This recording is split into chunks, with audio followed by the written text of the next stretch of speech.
Hello children, hope you all are good and doing well at your home. Myself Diksha Rai and I am your subject teacher of science from Albion Public School, which is situated in Gola Bazar, Gorakhpur.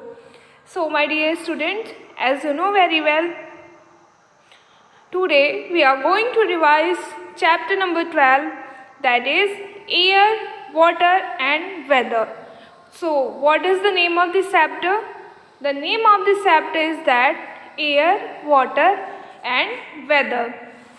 So my dear students, you have already read this chapter in your physical class, but still in this video we are going to again revise this chapter for your periodic assessment term 2. So now first, what will we do? First, we will get to read this chapter with the correct pronunciation and meaning. So now let's start the chapter, and the chapter name is air, water and weather. Air, it means vayu, hawa, water, pani, jal and weather, mausam. So now in this chapter you will learn about what does air contains, वायु में क्या क्या चीज़ें होती हैं, हवा में क्या क्या चीज़ें मिलती हैं, वाटर के बारे में you will learn about water in this chapter and you will learn about weather and seasons. So now let's start the chapter. Air is all around us but we cannot see it. We can feel air when it moves. Air is all around us. जैसा कि आप सारे लोग जानते हैं कि जो air है, जो वायु है, हवा है, ये हमारे चारों तरफ हमारे आसपास क्या होती है, प्रेजेंट होती है, उपस्थित होती है. But we can not see it, लेकिन हम इसे देख नहीं सकते हैं. We can feel air when it moves. जब एयर जो है वो मूव करती है, हवा जो है वो चलती है, तो बेटा हम इसे क्या कर सकते हैं, फील कर सकते हैं, महसूस कर सकते हैं, लेकिन हम इसे देख नहीं सकते हैं. Look at the pictures given below and answer the following questions. On your page there are giving some questions, we will answer it. नीचे बेटा कुछ क्वेश्चंस दिए गए हैं, हम उन क्वेश्चंस के क्या करेंगे, आंसर देंगे. Like observe the picture and discuss. So now first we will see the picture and now we will discuss about this picture.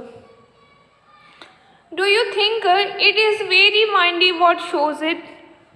Number second, do you think that the children are wearing the right clothes for this weather? Give a reason. Name the process involved in forming it. We will discuss about this question after to read this chapter, because this questions belongs from your chapter and first you will learn about this chapter some important topic. So now we are going to discuss about the first topic from your chapter. What does air contain? If you take a glass of very cold water and place it on a table, you will soon notice water drops sticking on the outer side of the glass. Where do these water drops come from? This water did not leak through the glass. It came from the air. Air contains water in the form of water vapor. Air also contains important gases such as oxygen and carbon dioxide. So now we are going to discuss about the first paragraph. If you take a glass of very cold water and place it on a table, अगर आप एक glass में क्या करते हैं, बहुत ही ठंडा पानी भर लेते हैं पूरे ग्लास में और उसे एक टेबल पे रख देते हैं, यू विल सून नोटिस, तो आप बहुत ही जल्दी क्या करेंगे, नोटिस करेंगे कि जो पानी की बूंदें हैं वो ग्लास के बाहर से, ग्लास के साइड से क्या होती हैं, गिर रही होती हैं. जबकि बेटा पानी आपने, ठंडा पानी जो है, कोल्ड वाटर है, वो आपने ग्लास के अंदर डाला है, लेकिन थोड़ी ही देर बाद आप क्या देखेंगे कि जो ठंडा पानी है वो ग्लास के साइड से क्या है, नीचे टपक रहा है.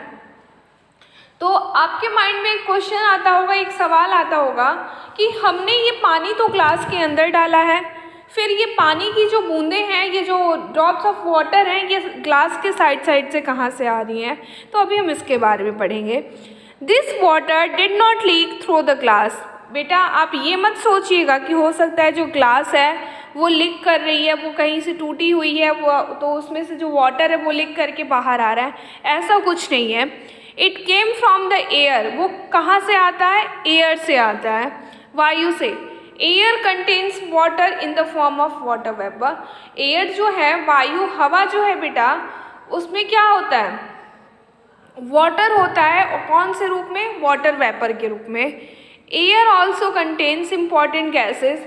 और एयर में कुछ महत्वपूर्ण गैसेस भी पाई जाती हैं, जैसे कि ऑक्सीजन, कार्बन डाइऑक्साइड। तो अगर आपसे कोई पूछता है कि एयर में क्या क्या चीज़ें होती हैं, तो मेनली एयर में वाटर वेपर जो है वो वाटर में, air contains water in the form of water vapour and air contains important gases like oxygen and carbon dioxide. And now we breathe in oxygen. हम जब सांस लेते हैं तो क्या लेते हैं? Oxygen.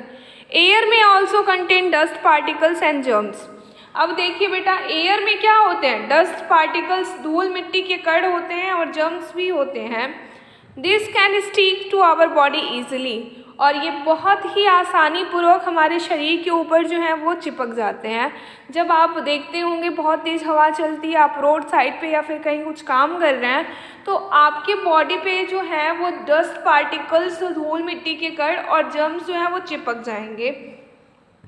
That is why we should always have a bath daily. और इसलिए हमें प्रतिदिन, हमें हर रोज़ क्या करना चाहिए? नहाना चाहिए। We should also wash our hands before eating to clean off the germs. और बेटा हमें क्या करना चाहिए? हमेशा, चाहे आप ब्रेकफास्ट कर रहे हैं, लंच कर रहे हैं, डिनर कर रहे हैं, या फिर कोई स्नैक्स ले रहे हैं शाम के टाइम पे, आप कुछ भी खा रहे हैं, तो वो खाने से पहले आपको अपने हैंड्स को, अपने हाथों को वॉश करना चाहिए, पहले धुलना चाहिए, ताकि हाथों के जो जर्म्स हैं वो बाहर निकल जाएं। Now we will discuss about water. Water is very important for life on the अर्थ।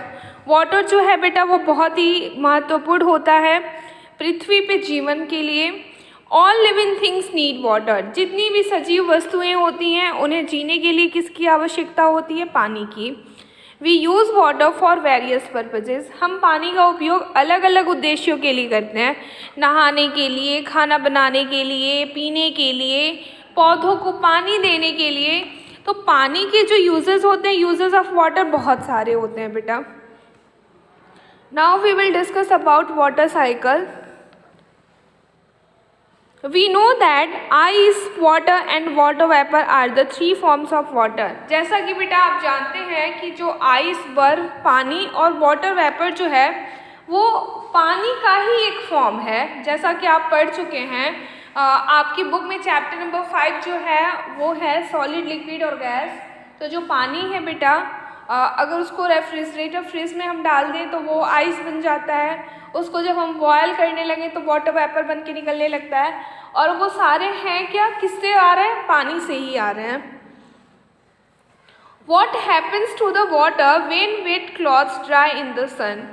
क्या होता है जब हम गीले कपड़ों को सूर्य की रोशनी में डालते हैं, तो पानी जो है वो कपड़ों का कहाँ चला जाता है? कपड़े कैसे सूख जाते हैं? The water present in the wet cloths changes into water vapor due to heat from the sun. जब बेटा हम कपड़े धुलते हैं तो हमारा जो कपड़ा होता है वो बहुत ही गीला होता है, उसमें बहुत ही अधिक मात्रा में पानी होता है। और जब हम उन गीले कपड़ों को सूर्य की रोशनी में क्या करेंगे? डाल देंगे, तो वो सूर्य की गर्मी जब उन कपड़ों को मिलेगी जिनके अंदर पानी है, तो वो पानी जो है वो वाटर वेपर बन के निकल जाएगा। The change of water to water vapour is called evaporation.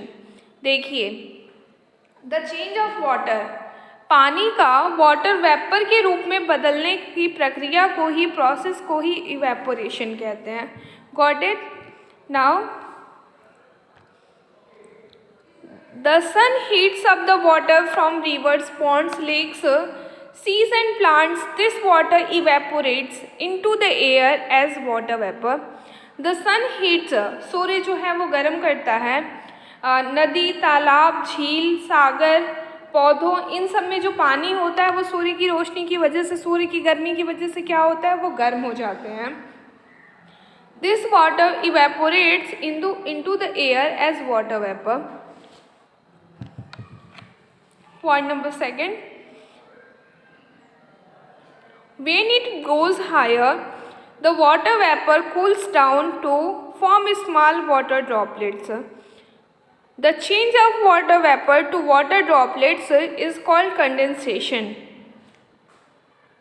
So now this is a very important topic for all of you. The change of water vapor to water droplets is called condensation. These tiny water droplets mix with dust and other things to form clouds. Now we will discuss about point number 3.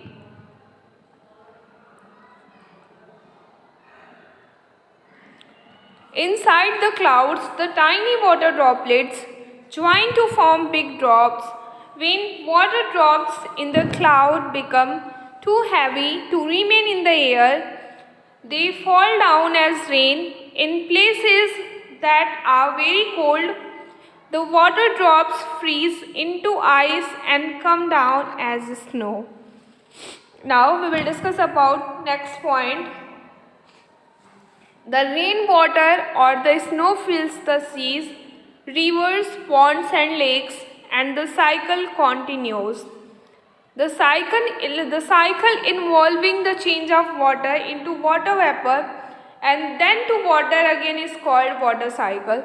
So my dear students, as you know very well, in your physical class, I have already drawn a diagram of water cycle on the blackboard, and you have also drawn a diagram of water cycle in your homework and classwork copy.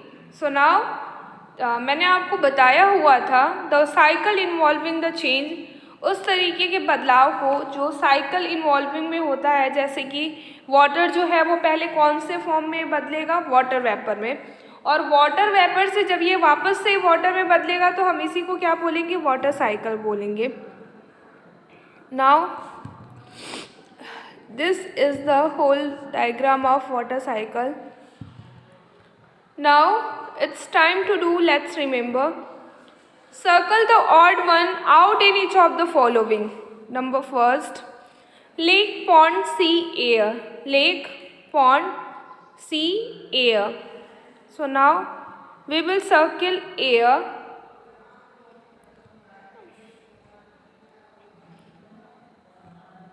Now second, ice, water, air, water, vapor. Ice, water and water vapor, these all are the form of water, but the odd one word is that air. That's why we will circle air. Wind, breeze, storm, winter. Winter. Now we are going to discuss about write T for true and F for false. Point number first, water is present in the air as ice. False. Number second, germs stick to our body when we go out. Germs तो हैं जो वो हमारी body पे stick चिपक जाते हैं जब हम बाहर जाते हैं.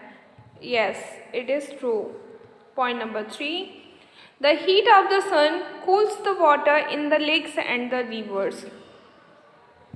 No, the heat of the sun, जब सूर्य की गर्मी जो है वो नदी, तालाब, झील के पानी को मिलती है तो वो उन पानी को क्या करती है, गर्म कर देती है. और यहाँ कूल्स लिखा हुआ है, that's why it is false. Now we are going to discuss about weather. The general condition of air around us is called weather. Change in weather are caused by the sun, wind and water vapour in the air. Number first, sunny days. Sunny days are usually hot. जो sunny days होते हैं वो सामान्यतः क्या होते हैं, बहुत ही गर्म होते हैं. Afternoon is the hottest time of the day. और उन दिनों जो दोपहर का समय होता है वो बहुत ही हॉटेस्ट टाइम होता है. Morning and evening are cooler. और सुबह और जो शाम का टाइम होता है वो कूलर होता है, ठंडा होता है. Now we will discuss about windy and cloudy days. Moving air is called wind. When the wind blows slowly, it is called a breeze. Moving air is called wind. हवाओं का गति करना, चलना, उन्हें ही हम wind बोलते हैं. When the wind blows, जब हवा जो है वो धीरे धीरे चलती है तो उसे हम breeze बोलते हैं. Strong winds usually accompanied by lightning, thunder, rain or snow is called a storm. A storm can cause a lot of damage.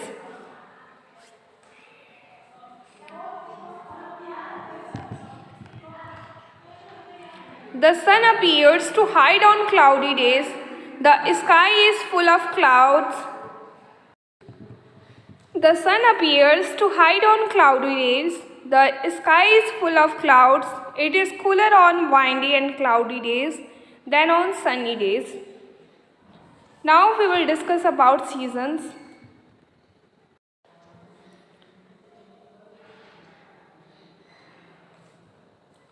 Every few months the weather changes. These changes give rise to different seasons. प्रत्येक कुछ महीनों के बाद जो weather होता है, मौसम है, उसमें बदलाव आता रहता है. These changes gives rise to different seasons. There are 5 main seasons in India. हमारे भारत देश में मुख्य रूप से 5 प्रकार के सीजन्स पाए जाते हैं, 5 तरीके के. Number first summer, number second monsoon, number 3 autumn and number 4 winter and the last one is that spring. Now we will discuss about summer. Summer is the hottest time of the year and winter is the coldest. It rains during monsoon. Summer गर्मी जो होती है वो साल का सबसे गर्म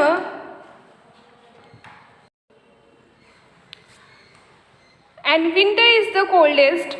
और विंटर जो होता है, ठंड जो होती है, उन दिनों बहुत ही ज़्यादा ठंड होती है. इट रेन्स ड्यूरिंग मानसून और मानसून के दौरान बारिश होती है.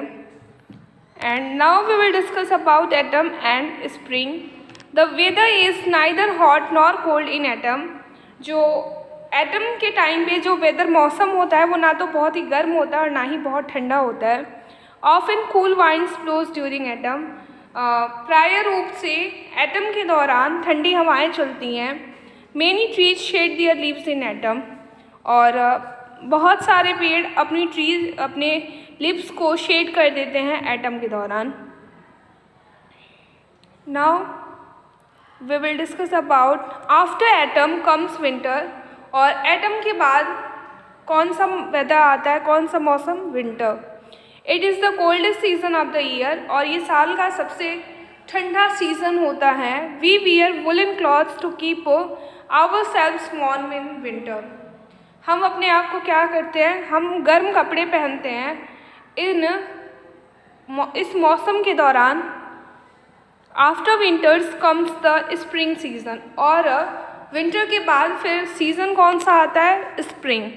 The weather is very pleasant in spring. और स्प्रिंग सीज़न के दौरान स्प्रिंग वेदर के दौरान स्प्रिंग सीज़न के दौरान जो मौसम होता है वो बहुत ही प्लीजेंट होता है. Trees start getting new leaves and flowers Bloom. और पेड़ों पे नई पत्तियां आना शुरू कर देती हैं और जो फूल होते हैं वो ब्लूम करते हैं. Change in season affect the kind of clothes. मौसम बदलने की वजह से, सीज़न बदलने की वजह से हमारे किए जाने वाले कार्य, पहने जाने वाले कपड़े और खाने में जो भोजन हम खाते हैं उन सब में क्या होता है? परिवर्तन आ जाता है. जैसे कि विंटर में हम गर्म कपड़े पहनते हैं, वुलन कपड़े पहनते हैं. लेकिन क्या जब समर सीज़न होता है, समर वेदर, तो क्या हम उस टाइम में भी वुलन कपड़े ही पहनते हैं? नहीं. अभी हम समर टाइम में आइसक्रीम खाते हैं, गर्मी के दिनों में हम कोल्ड ड्रिंक पीते हैं, हालांकि जो हमें पीना नहीं चाहिए. It is a very harmful for all of us. But still we will drink. I'm sorry. But still we drink. Not we will. Or now it's time to do. Let's remember. Number first. Spring seasons brings us rain. No, it is false. A strong wind with rain. A strong wind with rain and thunder is a storm. Yes, it is true. That's why we will write T for this statement. Number 3. Weather does not change for a long period of time. Number 4. Evaporation and condensation are a part of water cycle. Yes, it is true. In water form does water come down from sky at very cold places? We will answer for this question in your PC. And now it's time to revise keywords. Number first, wind. Moving air is called wind. Breeze. When the wind blows slowly, it is called a breeze. And the last one, water cycle. The cycle involving change of water into water vapor and then to water again is called water cycle.